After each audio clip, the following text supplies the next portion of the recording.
Okay, here's my attempt to create a pretty easy walkthrough on how to fill out the textbook affordability checklist forms. And the first thing you definitely want to do is check your version of Adobe Acrobat Reader. And here it is open. This is the latest version. This is what it looks like. If yours doesn't look like this, you're definitely out of date. But you can always quickly check. If you open up Acrobat Reader, just simply click on Help and click on Check for Updates, and it will do that very thing. If you need to install an update, it'll prompt you to download it and just install it, and it'll overwrite the old with the new.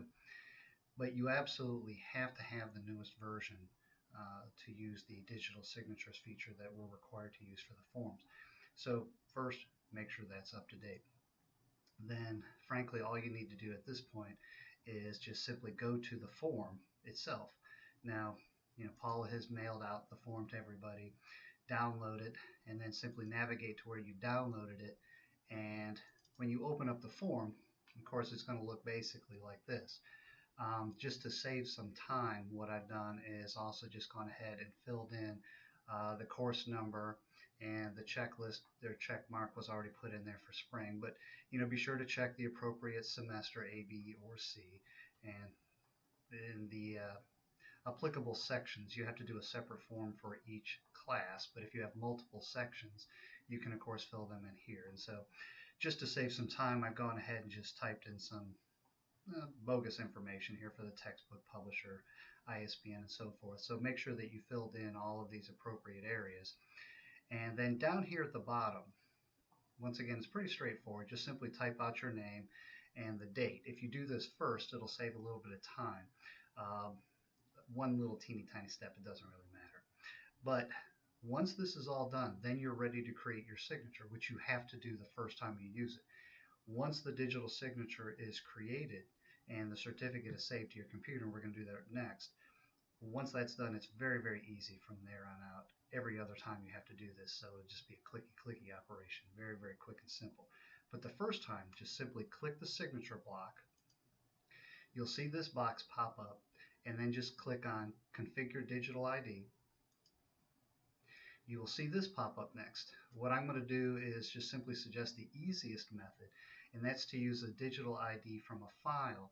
The file will then be just saved on your computer. It'll show you where, but you really don't need to worry about that too much unless you need to get a copy or delete it or something. But just simply click this checkbox right here, this checkbox, and then click Continue. And then it's going to ask you to browse to where it is. We don't have one created, so we're going to create a new digital ID.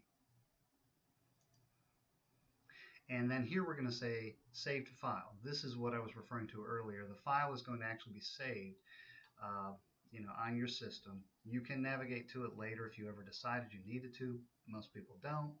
But it's a whole lot easier if you use the same computer, because this will be created in the future and you can just simply select it and move on. But here, Save to File, Continue, and then just simply fill out these areas, and hopefully I won't make too many typos, but fill in your appropriate information.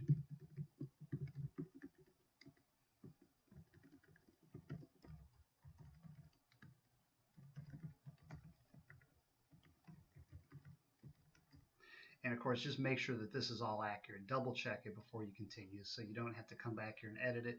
If you have to make any edits, it's going to mess up your certificate. So take a moment, double check this to make sure it's all correct. Name, unit, organization name, and then the email address. Just make sure that that's all correct. Then just simply click Continue. And then they're going to ask you to type in a password. You have to type in a password that you're going to be using every time you go to activate your electronic signature. So make sure that it's something that you're going to remember. Make a note. As always, keep your little cheat sheet somewhere.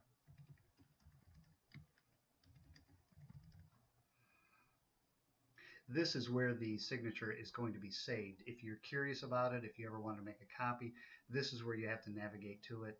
So just make sure you make a note of that. You can dig it out later, but it's a little bit of a pain. It's easier now.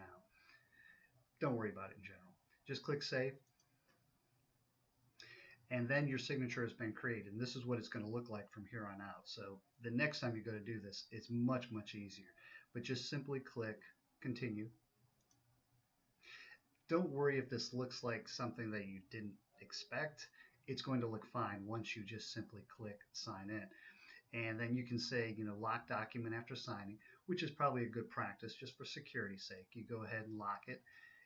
But that's another reason why you want to make sure all of those boxes are filled out before you affix the signature. If you change any of them afterward, well, you won't be able to if this document is locked. So do all of those first, including the name and the date and so forth that you can see kind of in the shadowy area back here. But then just simply go ahead and enter in your password and then sign. It's going to ask if you want to save it. So if you're going to be doing this, multiple times, be sure to save it something separate. What I'm going to do is I'm going to go ahead and just give it the name of the course and then say, the semester perhaps, just to keep my own record straight. Whoops, that would be 2017. And then just go ahead and click save.